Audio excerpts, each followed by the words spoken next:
नमस्कार, आदाब, सत श्री अकाल, वेलकम, सुस्वागतम।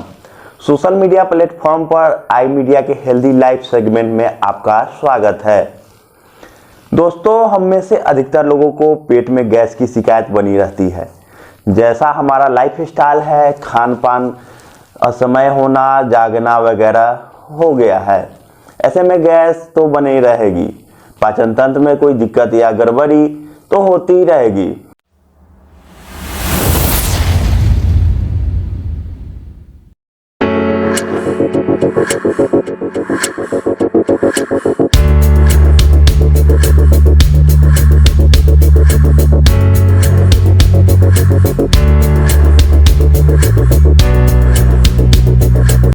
Doctor Rakesh Roshan IGIMS Patna, Safdarjung hospital और RML हॉस्पिटल दिल्ली से भी जुड़े रहे हैं। वर्तमान में डॉक्टर राकेश DMCH से जुड़कर मरीजों की सेवा कर रहे हैं। मुजफ्फरपुर के रोड नंबर 1 स्थित संकल्प हॉस्पिटल में भी अपनी सेवा देते हैं। अगर आपको भी इनसे परामर्श लेना हो तो इस नंबर पर 7765996846 और 70042848787 पर नंबर लगा सकते हैं। डॉक्टर साहब से आप कोई भी प्रश्न पूछना चाहते हो तो आप हमारे चैनल के व्हाट्सएप नंबर 9142366643 लिखकर भेजें। अगले एपिसोड में इसे शामिल करेंगे। आज हमारे साथ है डॉक्टर राकेश रोशन सर। इनसे जानेंगे गैस के बीमारी के बारे में, क्या कुछ समस्या आती है, उसका क्या निदान हो सकता है। तो सर का सबसे पहले हमारे चैनल में स्वागत है। तो सबसे पहला सवाल रहेगा, गैस के बीमारी में जो सर लक्षण आता है उसके बचाव के लिए क्या कुछ करें। देखिए, सबसे पहला तो नॉर्मल खाना खाना या नॉर्मल एसिड वगैरह फॉर्मेशन होना, ये तो नॉर्मल फिनोमेना है, ठीक है, इसमें कोई दिक्कत नहीं है। अक्सर क्या होता है कि जब हम प्रोलॉन्ग फास्टिंग रखते हैं या प्रोलॉन्ग खाने में लेट करते हैं या जो भी करते हैं, उससे एक्सेस एसिड फॉर्मेशन होता है। जब एक्सेस एसिड फॉर्मेशन होता है तो जो अंदर का स्टमक का म्यूकोजल लेयर होता है वो डैमेज होता है, ठीक है।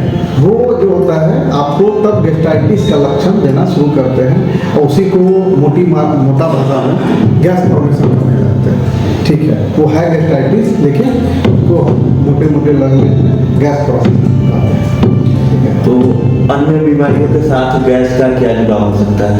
बहुत सारी बीमारियां हैं जिनसे गैस का जुड़ाव होता है, बहुत सारे मेडिसिन हैं जिनसे गैस का जुड़ाव होता है, ठीक है, या गैस्ट्राइटिस फॉर्मेशन होता है, ठीक है। उसमें से कुछ में से जैसे एक तो हमारा स्ट्रेस है, जो आजकल के नॉर्मल फिनोमेना में या नॉर्मल रूटीन लाइफ में हमारे साथ अहम रोल प्ले करता है। डायबिटीज है, हाइपरटेंशन है, प्रोलॉन्ग स्टार्विंग है, क्योंकि हम अपने वर्क बिहेवियर की वजह से प्रोलॉन्ग फास्टिंग रखते हैं और वो आगे चल के गैस्ट्राइटिस का फॉर्मेशन करवाता है, ठीक है।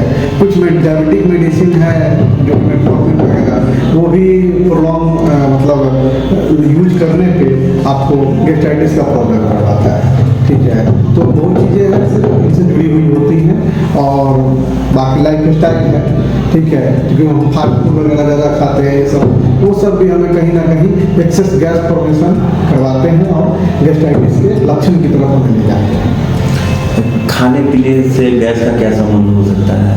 जैसे बताया मैंने कि फैटी फूड्स, कार्बोहाइड्रेट फूड्स जैसे आलू, चीनी एक्सेस में खाना, उसके बाद में आपको जो हम बाहर के जंक फूड्स खाते हैं जिसको फास्ट फूड वगैरह बोलते हैं, तो वो सब फूड क्या करते हैं कि उसको डाइजेस्ट करने के लिए बहुत ज़्यादा वक्त लगता है और स्टमक में बहुत ज़्यादा एक्सेस एसिड को फॉर्मेशन कराना पड़ता है। तो वो रेगुलर वे में खाने की वजह से जो लेयर होता है वो डैमेज होता है, ठीक है। वो इसोफेगस के पास का लेयर, स्टमक का लेयर एंड अपर ड्यूडेनम का लेयर, ठीक है, मोटा मोटी इसको डैमेज करता है। और ये जब लॉन्ग टाइम चलता है तो आपको ये गैस्ट्रिक का बिहेवियर, जो गैस्ट्राइटिस का प्रॉब्लम जो होता है वो फेस करना आपको पड़ता है। पेट हमारे शरीर का बहुत महत्वपूर्ण अंग है, जिसका पूरा फंक्शन पाचन पर निर्भर करता है। पेट के ऊपरी बाह्य क्षेत्र में यकृत के नीचे स्थित होता है। इसका मुख्य कार्य उन खाद्य पदार्थों और तरल पदार्थों को स्टोर करना और आगे डाइजेशन प्रोसेस करना है। पेट की औसतन अधिकतम क्षमता पर लगभग 1.5 गैलन भोजन और तरल पदार्थ स्टोर किया जा सकता है। यह पाचन तंत्र के साथ गुजरने से पहले केवल 3 से 5 घंटे तक भोजन रखता है। पाचन के लिए पेट का मुख्य उपकरण स्राव का शक्तिशाली मिश्रण है जिसे गैस्ट्रिक जूस कहा जाता है। एक स्वस्थ व्यक्ति की सिर्फ आंत में ही करीब 100 खरब बैक्टीरिया पाए जाते हैं। ये अलग अलग किस्म के होते हैं और उनके हितों के बीच टकराव पैदा होने से बीमारियां उपजती हैं। ज्यादा कैलोरी वाले जंक फूड और शराब का अधिक सेवन, इसके अलावा रेशेदार भोजन और हरी सब्जियां न खाने से पाचन तंत्र के रोगों का खतरा बढ़ जाता है। गैस्ट्रोइसोफेगल रिफ्लेक्स रोग, इरिटेबल बॉवेल सिंड्रोम, फंक्शनल डिस्पेसिया, मोटापा, लीवर में फैट जमना और पेपेटिक अल्सर जैसे रोग लाइफस्टाइल से जुड़े गैस्ट्रोइंटेस्टाइनल रोगों में शामिल हैं। पाचन संबंधी रोग शरीर में जगह ना बना सके, इसके लिए जरूरी है कि वजन जरूरत से ज्यादा ना होने पाए। वजन ना बढ़े, इसके लिए रेशे वाले साबुत अनाज, फल, हरी सब्जियां, कम चर्बी वाला गोश्त और उसी तरह के डेयरी उत्पादों के अधिक सेवन के साथ पर्याप्त मात्रा में तरल पदार्थ भी लेना चाहिए। एक ही बार में बहुत ज्यादा भोजन कर लेने से पाचन नली पर दबाव बढ़ सकता है। ज्यादा बेहतर यह होगा कि दिन भर में नियमित अंतराल पर थोड़ी थोड़ी मात्रा में भोजन करते रहा जाए।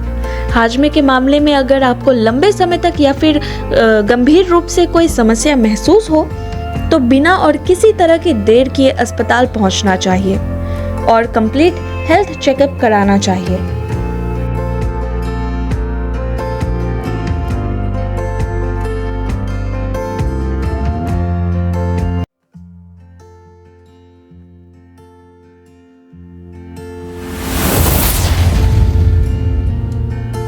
सर, दिल की बीमारी से गैस का बीमारी का क्या जुड़ाव हो सकता है? देखिए, सबसे पहला चीज़ तो है कि दिल के बीमारी के वजह से या इन चीज़ों की वजह से आपको स्ट्रेस होता है और स्ट्रेस जो होता है आगे चल के अल्सर काउज करवाता है। ठीक है, तो स्ट्रेस इंड्यूस्ड अल्सर भी एक बीमारी होता है जिससे आपको gas formation, excess gas formation शुरू हो जाता है। तो एक तो ये है। बाकी कुछ मायोपैथीज हैं, कार्डियोमायोपैथीज हैं जो कि अल्सर करती है। ठीक है, तो कम है बट है, कुछ तो है उसमें जो कि ये काउज करवाती है। ठीक है, तो उससे भी हमें हमेशा रिकवरी के रूप में रखना चाहिए। ठीक है, क्योंकि कभी भी हम नहीं चाहेंगे कि कार्डियो रिलेटेड प्रॉब्लम की वजह से आपको एक नया अल्सर भी प्रॉब्लम बढ़े। दूसरी चीज़, कुछ कार्डियो रिलेटेड मेडिसिन है जो कि लॉन्ग टर्म यूज करने पे, ठीक है, एक्सेस गैस फॉर्मेशन करवाती है। ठीक है, तो उसको भी हम इंटरचेंज करते रहते हैं टाइम टू टाइम, ताकि जो अंदर का म्यूकोजा है वो डैमेज उसकी वजह से ना हो।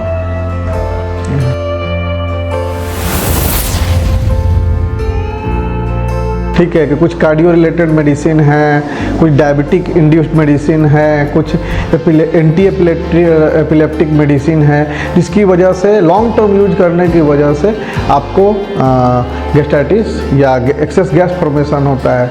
कुछ ज्वाइंट रूमेटॉइड आर्थराइटिस वगैरह बीमारी है जिसमें लॉन्ग टर्म हम NSAID जस्ट लाइक जिसको कहते हैं पेन किलर या बोल सकते हैं, उसको भी हम ज़्यादा यूज करते हैं तो एक्सेस गैस्ट्राइटिस या गैस फॉर्मेशन होता है।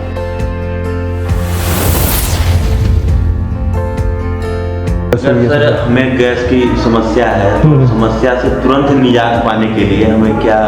देखिए, तुरंत निजात पाने के लिए तो आपको मेडिकेशन ही लेना होगा। ठीक है, मेडिकेशन में जैसे बहुत सारे सिरप आते हैं, अल्जेले या बहुत सारी मेडिसिन है जो लिया जाता है, लेकिन वो चीज़ें मैं बताता हूँ आपको जो आप डेली रूटीन में आप यूज कर सकते हैं। सबसे पहले एम्प्टी स्टमक नहीं रहना। ठीक है, खाली पेट आप कोशिश करें कि ना रहें। उठने के बाद कभी भी चाय कॉफ़ी वगैरह नहीं पीना, पहले कुछ खाना। ठीक है, जो भी आप खाओ, रोटी खाओ, फ्रूट्स खाओ, बट एम्प्टी स्टमक आप ये सब चीज़ कंज्यूम मत करो। ठीक है, पहले आप कुछ ना कुछ खाओ, उसके बाद में ये सब चीज़ें कंज्यूम करो। ठीक है, सेकेंड चीज़ें हैं कि फैटी फूड्स कम से कम खाना।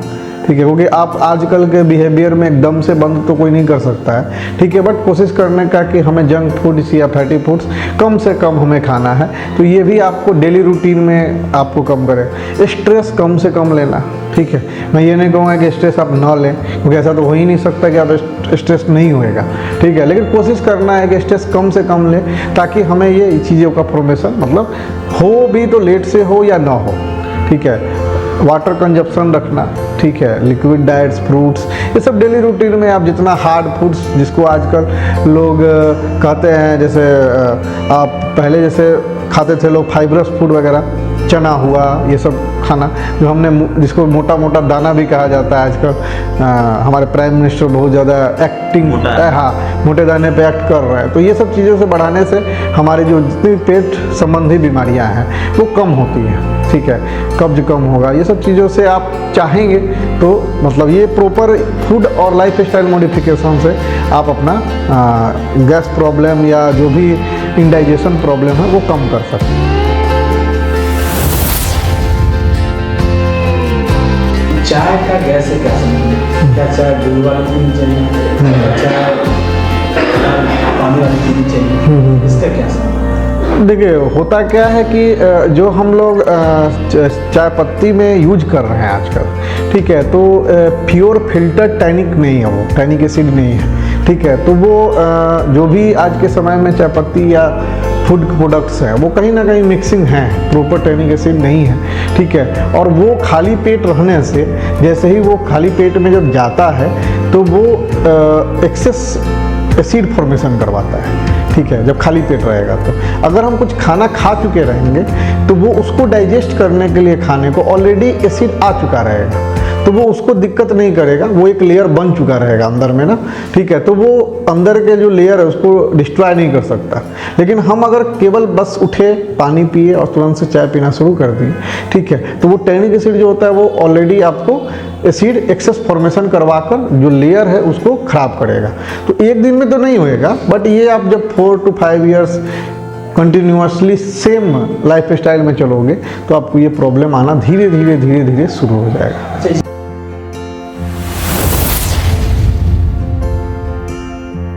हार्ड वाटर तो गैस फॉर्मेशन करवाता है, इसमें कोई डाउट नहीं है, ठीक है। चापाकल का पानी तो आप अब नहीं पी सकते, ठीक है, क्योंकि अब वो प्योरिटी रही नहीं, ठीक है। अभी के समय में मुझे ना हल्के पे चला जाना है पानी पे, जैसे बिस्लेरी वगैरह के पानी जो है जिसकी TDS वैल्यू काफ़ी नीचे चली जाती है, मिनरल्स वगैरह एक्सक्रीट आउट हो चुका रहता है, मतलब बाहर हो चुका रहता है, तो हमें वो भी नहीं करने का है। कम से कम TDS वैल्यू 150 के करीब में रहे, ठीक है, उसमें मिनरल्स वगैरह हो, ठीक है, जो कि हमारे डाइजेशन में भी हेल्प करे, ठीक है। तो हमें ना बहुत ज़्यादा हार्ड वाटर की तरफ जाने का है और ना बहुत ज़्यादा बिस्लेरी या बहुत ज़्यादा फिल्टर्ड वाटर की तरफ जाने का है, ठीक है। ये मतलब मोटा मोटी पीने का है, ठीक है। क्लोरीन वगैरह जो डालते हैं या जो भी करते हैं, ठीक है, वो आपको अगर डाउटफुल है तो आप सबसे बढ़िया है कि आप उसे बॉयल कर लें, ठीक है, कोई भी पानी हो, कल का पानी हो, किसी का भी पानी बॉयल कर लें, फिर उसे ठंडा करके नॉर्मल करके पिए। ऐसा कोई ज़रूरी नहीं ठंडा पानी पीना है या बहुत ज़्यादा गर्म पानी पीना है, ऐसा कहीं नहीं है, आप नॉर्मल पानी पिए, ठीक है, वो इट्स बेटर, ठीक है। इसी तरह से एक और क्वेश्चन आता है कि जूस पीने का एक टाइमिंग होता है, अगर आप टाइमिंग के हिसाब से नहीं पीते तो गैस फॉर्मेशन। जी, देखिए, होता क्या है कि हम कभी कभी जब खाली पेट ऑलरेडी जैसे सिट्रिक एसिड, जैसे नारंगी वगैरह हो गया, ठीक है, तो वो ऑलरेडी सिट्रिक एसिड ही होता है, मौसमी, ये सब सिट्रिक एसिड होता है, ठीक है। तो एक तो खाली पेट है, ऊपर से हमने ले लिया सिट्रिक एसिड, तो वो तो ऑलरेडी एसिड है, तो एसिड जब मिलेगा तो ज़्यादा गैस फॉर्मेशन होएगा ही होएगा। हाँ, आप फूड के साथ लीजिए, कोई दिक्कत नहीं है, ठीक है, आप रोटी के साथ लीजिए, आप ब्रेड आमलेट के साथ लीजिए, ठीक है, तो आपको कोई दिक्कत नहीं है, आप कोई भी पी सकते हैं। आप कोशिश कीजिए कि जो जूस मार्केट में मिलता है उससे बेटर है कि सेल्फ यूज करके अगर जूस आप निकाल सकते हैं तो वो ज़्यादा अच्छा है, क्योंकि जितनी भी क्वालिटीज़ में मार्केट में आप जाओगे तो कुछ ना कुछ केमिकल वगैरह को तो मिलाएंगे ही, और उसके वजह से भी इंडाइजेशन और अदर जो पेट संबंधी बीमारियां वो बढ़ ही रही हैं, कम तो नहीं हो रही हैं। अच्छा, एक सवाल और है कि खाने के मामले में करते हैं दही अगर हम खाने के साथ लेते हैं, ऐसा कहा जाता है कि दही खाने के साथ लेंगे तो हमारा डाइजेशन ठीक होगा, लेकिन अगर दही एक्सेस लेते हैं, दही चूड़ा जैसे खाते हैं तो गैस बनता है, तो दोनों में सही क्या है? देखिए, एक्सेस खाने से चूड़ा वगैरह जो होता है वो आपको थोड़ा हार्ड फूड होता है कंपैरेटिवली, ठीक है, तो वो आपको गैस एक्सेस फॉर्मेशन करवाता है, ठीक है। बट दही जो होता है वो काफ़ी बेटर सब्स्टिट्यूट है मिल्क का, ठीक है। वी प्रेफर द दही कर्ड बेटर देन मिल्क, ठीक है, क्योंकि उसमें लैक्टोबैसिलस बैक्टीरिया होता है जो कि हमको बाहर से कंजप्शन करना पड़ता है आजकल प्रोबायोटिक्स के रूप में, ठीक है। तो वो बेटर है कि दही में होता है। तो हम मतलब मानते हैं कि अगर आप दूध वगैरह पे अगर कम भी आप नहीं लेते हो, बहुत लोग नहीं लेना चाहते हैं, या बहुत लोगों को लैक्टोज इंटॉलरेंस होता है, ठीक है, वो नहीं पी पाते हैं, उल्टी हो जाती है, तो वो दही का सेवन जरूर करें। वो आपको इनडाइजेशन वगैरह में और कॉन्स्टिपेशन में हो या एक्सेस गैस फॉर्मेशन, ये सभी में आपको वर्क करेगा, अच्छा होता है। Lactobacillus is the good bacillus which help the gut formation और डाइजेशन, सब में हेल्प करता है, ये अच्छा होता है, ऐसे भी यूज करना चाहिए। तो कर्ड इज बेस्ट, इसमें कोई डाउट नहीं।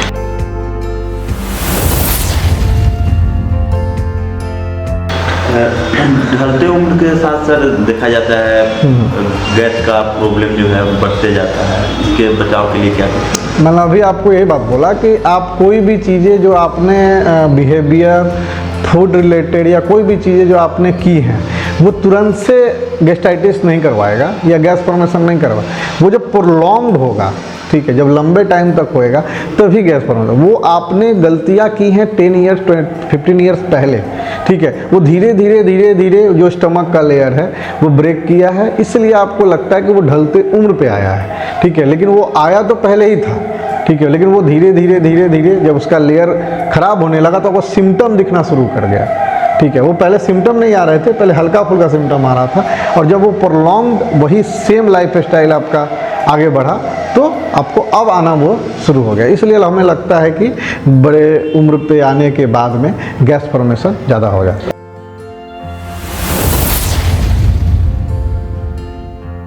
गैस बनना हल्का, देखिए मेन है कि हमारे बॉडी में जब भी हम कोई खाना खाते हैं, ठीक है, जब वो इसोफेगस के नीचे, खाने के नली से नीचे जाता है, ठीक है, तो एसिड बनता है, ठीक है, उसको डाइजेस्ट करने के लिए, उसको मिक्सअप करने के लिए, ठीक है। लेकिन हमारा ऐसा फूड या हमारा ऐसा लाइफ स्टाइल या हमारा ऐसा प्रोलॉन्ग फास्टिंग रखना, ये सब रखना, तो वो टू टाइम वो एसिड फॉर्मेशन होता रहता है। जब वो एसिड फॉर्मेशन रेगुलर होता रहता है, ठीक है, तो वो जो उसका जो म्यूकोजल लेयर उसको डैमेज करना शुरू कर देता है, और डैमेज होने की वजह से वहाँ पे कुछ बैक्टीरियाज होते हैं जो कि आप एनारोबिक बैक्टीरिया होते हैं जो कि CO2 वगैरह प्रोड्यूस करना शुरू कर देते हैं, तो जो आपको ब्लोटिंग मतलब ढकार जो आता है, ब्लोटिंग, बेल्चिंग जिसको कहा जाता है हम लोग टेक्निकल वर्ड में, और वो आना शुरू हो जाता है। उसकी वजह से जो एनारोबिक है वो CO2 आप जो आप बाहर एक्सक्रीट आउट कर रहे हैं वो उसी के वजह से कर रहे हो, वो HCl जो मिलना शुरू हो गया उस बैक्टीरिया के साथ में,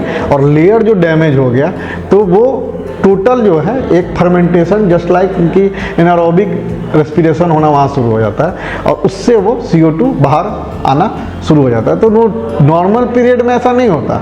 नॉर्मल पीरियड आप खा रहे हैं, वो मिल रहा है, फिर नीचे चला जा रहा है, ठीक है, गैस तो उस समय भी बन रहा था, लेकिन एक्सेस होना, इसीलिए हमेशा बोलते हैं गैस फॉर्मेशन प्रॉब्लम नहीं है, एक्सेस गैस फॉर्मेशन प्रॉब्लम है, ठीक है, क्योंकि गैस फॉर्मेशन भी तो नॉर्मल फिनोमेना है, वो एनारोबिक रेस्पिरेशन होएगा ही होएगा, ठीक है, लेकिन जब एक्सेस वही चीज़ें होने लगती हैं तो वही आपको लेयर को, जैसे कभी कभी छाती जलना, ठीक है, उसके बाद में आपको पेट यहाँ दर्द होना, ठीक है, तो ये सब गैस्ट्राइटिस के सिम्टम होते हैं, और लॉन्ग टर्म में यही GERD गैस्ट्रोएसोफेजियल रिफ्लक्स डिजीज का काउज करते हैं, और कभी कभी रेयर, ठीक है, कैंसर भी इसोफेगस का कराते हैं। अच्छा, एक सामान्य नॉर्मल जिसको गैस तो वो कब डॉक्टर के पास जाना चाहिए, उसको कब लगेगा कि हमारे अंदर गैस फॉर्मेशन हो रहा है, इसके कारण हमको डॉक्टर के पास जाना चाहिए? हो सकता है दूसरी बीमारी हो। जब भी गैस फॉर्मेशन आपको, जब आपके रूटीन लाइफ को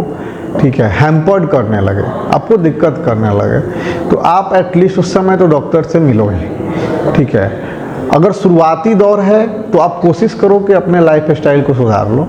ठीक है, हो सकता है उससे आपका मैनेज हो जाएगा।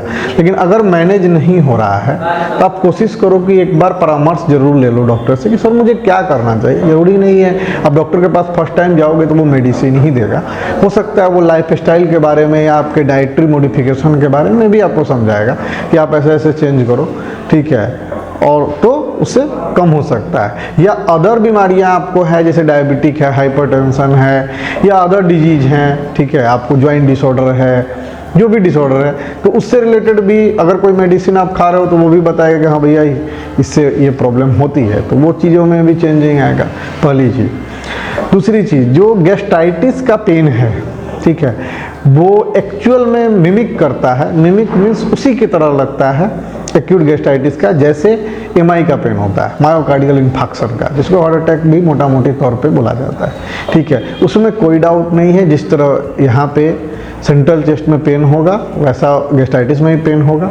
ठीक है, बट ये है कि गैस्ट्राइटिस के पेन में पेशेंट लोकलाइज नहीं कर पाता है, बता नहीं पाएगा, ठीक है, कि मेरे को यहीं पेन हो रहा है, वो बताएगा कि सर यहाँ पेन हो। ठीक है,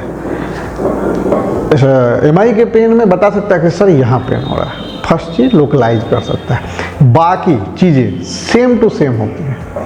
ठीक है, इसीलिए जब भी इमरजेंसी में कोई पेशेंट भले ही गैस्ट्राइटिस के पेन से आया हो, हम उसे कंसीडर करते हैं एमआई के पेन से, मतलब मायोकार्डियल इंफार्क्शन या हार्ट अटैक के पेन से ही उसको कंसीडर किया जाता है। और इमरजेंसी में आप कभी भी जाइए, कहीं भी जाइए, तो उसको कंसीडर करके हम तुरंत से ईसीजी कराते हैं और ट्रॉप्टी कराते हैं कि कहीं वो ना हो। अगर वो नेगेटिव आता है देन वी शिफ्ट टू कि गैस्ट्राइटिस का पेन होएगा। तो वो दोनों में बहुत ज़्यादा क्लोजनेस है, इसलिए क्लियर नहीं कहा जा सकता है। हाँ, दूसरी तीसरी चीज़ें हैं कि आपको पहले से हिस्ट्री है हाइपरटेंशन का, पहले से हिस्ट्री है डायबिटीज का, तो वो सब भी कंसीडर करेंगे कि आप किस पेन की तरफ जा रहे हैं। अच्छा, ये तो हुआ कि हाई लेवल का अगर गैस बहुत दर्द कर रहा है तो आपको ECG कराना। सामान्य छोटी अगर हो तो कौन सा ऐसा टेस्ट है जिससे आपको लगता है कि ये किसी और चीज़ से संबंधित है? देखिए नॉर्मली तो हाँ, नॉर्मली तो जो भी गैस्ट्राइटिस का पेन होता है वो सिम्टम से ही पता चल जाता है। जो पेशेंट आके आपको देगा, बताएगा कि सर मुझे ऐसा होता है, तो डॉक्टर्स मोस्टली समझ जाते हैं कि भाई ये सिम्टम है। ठीक है, ये चेस्ट पेन है, अपर एब्डोमिनल पेन है, कभी कभार आता है, पेट टाइट लगता है, पेट गुड़गुड़ाता है, पेट छाती में जलन होता है, ये छोटी छोटी चीज़ें जो बता देता है कि ये इनको गैस्ट्राइटिस GERD का प्रॉब्लम है। ठीक है, तो इससे तो पहले यही से पे क्लियर हो जाता है कि सिम्टम से ही मोस्टली पता चल जाता है। फिर भी हम अदर्स चीज़ों को देखने के लिए कभी कभार कि कोई और उनके साथ में डिजीज तो नहीं जुड़ी हुई है, ठीक है, तो साथ में कभी कभार लीवर फंक्शन टेस्ट करा लेते हैं ताकि लीवर से संबंधित कोई बीमारी ना हो जिसके वजह से इंडाइजेशन या कुछ और हो रहा हो। सीरम एमाइलेज कराते हैं जो कि पेनक्रेटाइटिस वगैरह को भी एक्सक्लूड आउट करता है कि कभी कभार होता है कि पेनक्रियाज वगैरह में इन्फेक्शन है, उसकी वजह से गैस फॉर्मेशन हो रहा है। ठीक है, और अगर एक्सेस गैस फॉर्मेशन होता रहता है तो हम अल्ट्रासाउंड भी करा के एक बार देख लेते हैं कि कोई और इन्फेक्शन तो अंदर नहीं है, ठीक है, जिसकी वजह से प्रॉब्लम हो रहा हो। तो ओवरऑल सिम्टम से पता चल जाता है। ठीक है, लेकिन अदर बीमारी को, दूसरे बीमारियों को हटाने के लिए हम टेस्ट कराते हैं कि हाँ ये बीमारी नहीं है तो ये गैस का ही गैस्ट्राइटिस ही है और GERD है, क्योंकि ऐसे इसका टेस्ट तो मैनोमेट्री वगैरह होता है जो कि रूटीन में बहुत कम ही किया जाता है। ठीक है, क्योंकि वो सिम्टम ही बता देता है तो फिर ज़रूरत ही नहीं पड़ती है टेस्ट की तरफ जाने के लिए।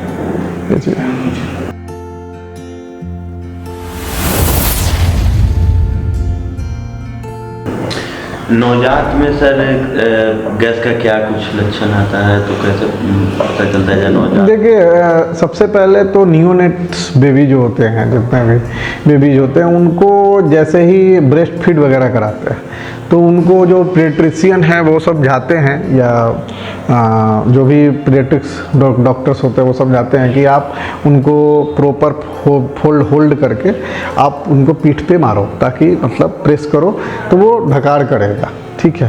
क्योंकि कभी कभार क्या होता है कि बच्चे का जो एसोफेगस है ना वो पूरी तरह से डेवलप नहीं हुआ रहता है, बहुत छोटा होता है। स्टमक और उसके एसोफेगस में डिस्टेंस काफ़ी कम होता है, जिसकी वजह से फूड जो होता है एसोफेगस और स्टमक के जंक्शन पे फंस जाता है। तो वो इसीलिए इस पोजीशन में करवाते हैं ताकि वो फूड जो है वो नीचे की तरफ चला जाए, वहाँ जमे नहीं, और वहाँ अगर जमेगा तो वहाँ बैक्टीरिया जमा होगा, बैक्टीरिया जमा होगा तो एनारोबिक रेस्पिरेशन होगा तो एक्सेस गैस फॉर्मेशन हो जाएगा।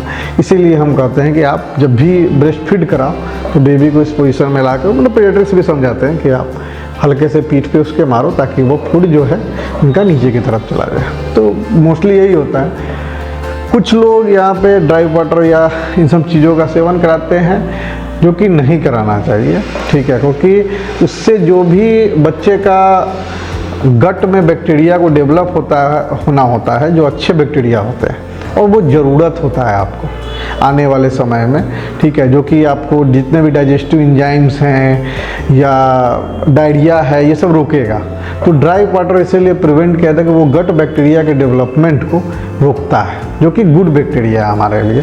तो हम नहीं चाहेंगे कि वो बैक्टीरिया ना डेवलप हो और आपको बाद में चल के प्रोबायोटिक्स, मतलब बाहर से एक बैक्टीरिया देना पड़े। प्रोबायोटिक्स इज जस्ट लाइक कि हम जो आर्टिफिशियल बैक्टीरिया बना के रखे हुए हैं वो उनको देना पड़े।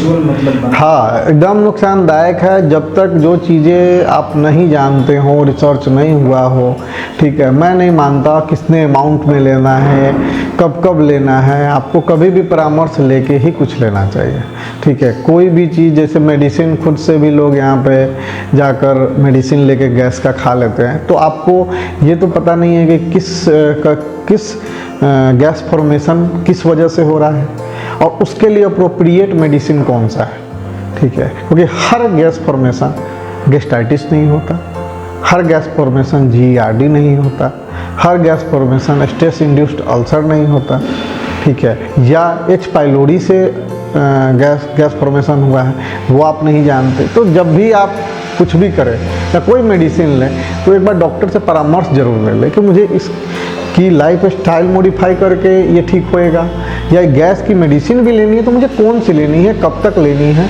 ठीक है, कैसे लेनी है, ठीक है। उसी हिसाब से लेना जाना चाहिए। क्योंकि अपने आप से कोई भी मेडिसिन लेना मेरे को लगता है अपने बॉडी को डिस्ट्रॉय करने के बराबर है। मेरा मानना है कि आप प्रॉपर नॉर्मल एक्सरसाइज करें, वॉक करें, ठीक है, फूड हैबिट्स को अच्छा करें, ठीक है, प्रॉपर टाइम पे खाना खाएं, प्रॉपर एक अच्छे न्यूट्रिटिव खाना खाएं, ठीक है। मुझे लगता है ये मोर देन सफिशिएंट होता है, ठीक है, अपने आप को फिट रखने के लिए। कोई स्पेशलाइज योगा करके बहुत ज़्यादा चेंजिंग नहीं होना है। जितना मेरे को लगता है कि आप जितना एक नॉर्मल डेली रूटीन में एक नॉर्मल एक्सरसाइज करके, एक नॉर्मल फूड बिहेवियर रख के, ठीक है, आप इसको कंट्रोल कर सकते हो और होता है। उसके लिए कोई स्पेशल काम करने की जरूरत नहीं, क्योंकि ये रोज़मर्रा के काम है। आप 1 महीने कर सकते हो, दूसरे महीने आप छोड़ दोगे। तो आप वो काम करो जो आप 10 साल कर सकते हो, और ये रोज़ का काम है, इसलिए आप वो काम करो, 10 साल करो, ठीक है, ताकि आपका जो गैस फॉर्मेशन या जो भी प्रॉब्लम है वो ना हो। और ये सारा डिपेंडेंट है हमारे life style, food behaviour, exercise, ठीक है, जो हमारा सेडेंटरी लाइफ स्टाइल है, कम मूवमेंट, एक्सेस व्हीकल यूज करना, क्योंकि हम वॉक ही नहीं कर पाते। 30 मिनट्स वॉक करना हम करते ही नहीं, ठीक है। तो ये सब चीज़ एटलीस्ट मिनिमम तो पहले करें, वो योगा तो बाद की चीज़ें हैं, ठीक है, कि वो एक्सेस करना है। पहले तो हम नॉर्मल चीज़ें हैं वही अगर एडेप्ट कर लेते तो मुझे नहीं लगता कि किसी होएगा। और फूड बिहेवियर है, जैसे फ्रूट्स वगैरह हैं, हम फ्रूट्स वगैरह नहीं खाते, ठीक है, तो वो सब हम अगर डेली रूटीन में अपने ला देंगे तो वही आपको गैस फॉर्मेशन जो है वो रोक देगा। हाँ, मोर देन सफिशिएंट।